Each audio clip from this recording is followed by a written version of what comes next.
Et cardinal du monde entier, il va rejoindre Rome pour obsèque pape François qui mourut lundi. Et il va participer dans la congrégation générale, réunion préparatoire avant conclave là. Et parmi les papes, il y a 135 cardinals qui sont électeurs. Mais il faut qu'on ait au moins de 80 l'année. Et c'est moi qui capable de participer dans le vote là. Et diplomates, hommes de terrain, théologiens ou médiateurs. Mais voici 15 d'entre eux. Et côté que vous voyez compter au moment vote là. Si plusieurs là-dedans régulièrement présentés par les observateurs comme Papa Billy, donc mon qui vient pape, c'est-à-dire favori pour succéder à François, eh bien, Jean Conclave la pour le dérouler, elle est toujours imprévisible, on va jamais connaître, et il vient rendre pronostic très très hasardeux. OK? Et il parle de Pietro Parolin, monsieur son italien.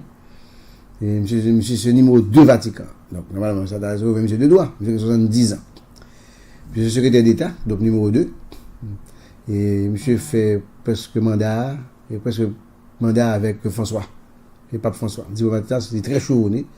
C'était bras droit de pape là, était un homme de premier plan sur la scène internationale là. Et monsieur Gonsil doit être légèrement courbé, donc monsieur a fait une droite. Monsieur Gon voit fluette et tempérament calme. Je voyage dans le monde entier. Et monsieur, je connais monsieur, comme on va pas, monsieur c'est un plus gros bras, n'a pas administratif Rome, hein? Monsieur connaît tout rouage Rome, tout en dedans, tout couloir. Je suis membre conseil des cardinaux. Monsieur connaît dossier très bien. Et monsieur de jouer le clé dans la signature en 2018, un accord historique entre le Saint-Siège et la Chine sous nomination aussi de l'évêque. Ça c'est monsieur. Il y a un autre qui est Pierre Battista Pizzaballa, monsieur son italien tout. Monsieur son patriarche latin de Jérusalem de 60 ans. Monsieur son fait connaisseur de Proche-Orient et monsieur son congrégation franciscain, monsieur théologien italien. Monsieur parlait hébreu, il parlait anglais et monsieur Jérusalem lié. Et monsieur de Jérusalem en 1990. En septembre 2023, monsieur devenu premier patriarche de Jérusalem. C'est plus gros autorité catholique qui en Orient, qui est en exercice. Hein, et mesdames et messieurs, un peu plus tard, monsieur va éclater la guerre. Un peu plus tard, il va y avoir une guerre qui va éclater entre Israël et Hamas, avec ses répercussions dans la région. Eh bien, multiples appels à la paix l'ont placé devant de la scène. Donc, monsieur a joué un gros rôle pour demander la paix dans la guerre qui gagnait entre deux pays israéliens. Que Matteo Maria Zuppi, je suis italien tout, je suis archevêque de Bologne, j'ai 69 ans, je suis un diplomate très discret, expérimenté. J'ai fait plus de 30 ans de mission de médiation politique à l'étranger. Je suis membre de la communauté romaine Sant'Egidio. Monsieur c'est cardinal qui est officieux de la diplomatie du Saint-Siège. Monsieur c'est médiateur au Mozambique. Et monsieur était émissaire spécial du pape là pour la paix en Ukraine. Monsieur, depuis 2022, monsieur c'est président de la conférence épiscopale italienne. Et monsieur son équipe très mince, monsieur a un visage très jovial. Monsieur jouit d'une grande popularité en Italie et pour actionner auprès des gens qui sont plus pauvres. Monsieur pour accueillir des migrants et des fidèles homosexuels au sein de l'église. Donc monsieur c'est un nègre qui n'est pas d'accord pour les migrants tourner. Et monsieur n'est pas d'accord pour rejeter les homosexuels. Donc, merci ici, la divine, toute bien placée dans l'église là, d'après les monsieur. Et Claudio Guotti, donc tous ces Italiens qui favorisent là, 69 ans. Monsieur sont fins diplomates. Et monsieur sont polyglottes, monsieur parle plusieurs langues. Et monsieur est originaire de Vérone.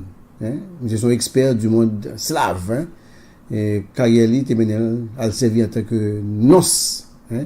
Ambassadeur du Saint-Siège, hein, et dans plusieurs pays, dans la région, comme Géorgie, Arménie, Azerbaïdjan, Bélarus, Ukraine, ainsi qu'au Royaume-Uni. Et j'ai été toujours consulté par place aux guerres en Ukraine et la Russie. Il est depuis 2022 préfet du Discater, ministère pour les églises orientales.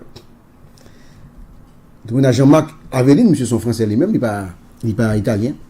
Il est toujours européen, pas ça? Archevêque de Marseille. Et monsieur a 66 ans. Monsieur fait en Algérie, c'est un descendant d'une lignée de pieds noirs andalous. Et monseigneur Aveline, monsieur passé presque toute ville dans Marseille. Et côté que M. parle tout nom figure emblématique dans la ville ça. M. parle nommé archevêque de Marseille en 2019 et il parle cardinal en 2022. Et c'est son défenseur de la fraternité interculturelle. Monsieur voulait pour toute religion, culture capable de faire arrêter fracture. Monsieur a une personnalité très souriante, très affable. Et monsieur très bon homme, c'était cherché pour favoriser un dialogue interreligieux apaisé. Et il était en pile pour défense migrants. C'est deux piliers pontificats de François. Et monsieur était élu début avril, président de la conférence épiscopale des évêques de France. Monsieur en même temps, c'est le principal artisan de la visite du pape à Marseille en 2023. Notre pape qui est Anders Amborelius, monsieur son suédois lié. Monsieur son évêque de Stockholm, monsieur 75 ans. Et monsieur son luthérien suédois. Monsieur converti au catholicisme. Et dans un pays qui a majorité population, c'est protestant, oui. Mais en même temps, qui gagne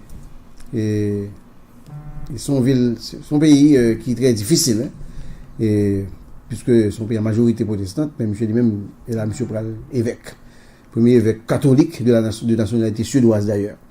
Et monsieur vient cardinal en 2017. Hein, à l'unisson de François, Anders Amborelius défend l'accueil en Europe des migrants. Donc monsieur était lui-même tout accueilli et défend l'idée pour accueillir migrants en Europe.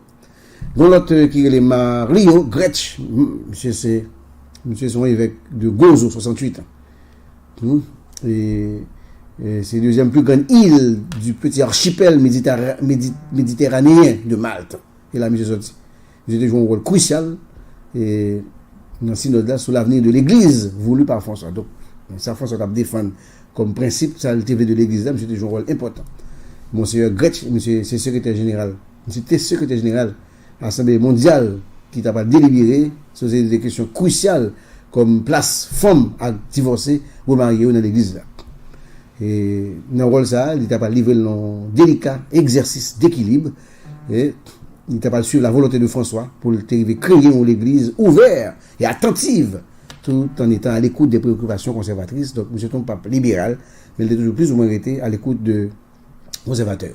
L'autre pape qui est le cardinal, qui est Peter Erdoy, c'est un nom grillé, c'est archevêque de Budapest, 72 ans. Monsieur est un intellectuel austère, parlant 7 langues, hein? Et monsieur, après, il a apprécié monsieur en pile pour expertiser la théologie et ouverture, bientôt pour son autre religion. Puis son fervent défenseur de dialogue avec les chrétiens orthodoxes. Et monsieur a accordé tout, une attention particulière à la communauté juive. Monsieur a affiché des vues très, très conservatrices, c'est vrai, aussi bien concernant les divorcés remariés que les couples homosexuels. Donc,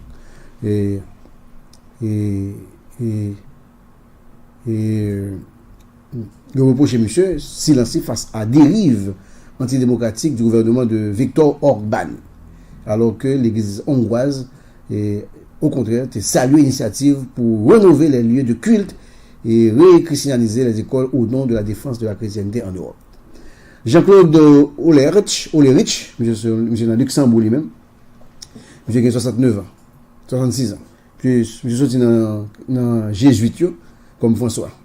Et monsieur son féru de littérature allemande, et monsieur de culture japonaise tout, mais c'était membre dicaster de la culture et de l'éducation, ainsi que celui pour le dialogue interreligieux. Monsieur pour le dialogue entre religions. Je suis spécialiste de relations culturelles entre l'Europe et l'Extrême-Orient. Je suis très sensible à la question qui est pour avec l'environnement. Et monsieur passé pour un théologie qui est très ferme sur ces deux dogmes, principes, mais en même temps, monsieur est très ouvert sur l'évolution de la société, à l'image du défunt pape dont il était très proche. Il y a Antonio Tagle, c'est un Philippin, 67 ans. Et c'est un archevêque de Manille, Antonio Tagle, c'est son figure modérée. Hein?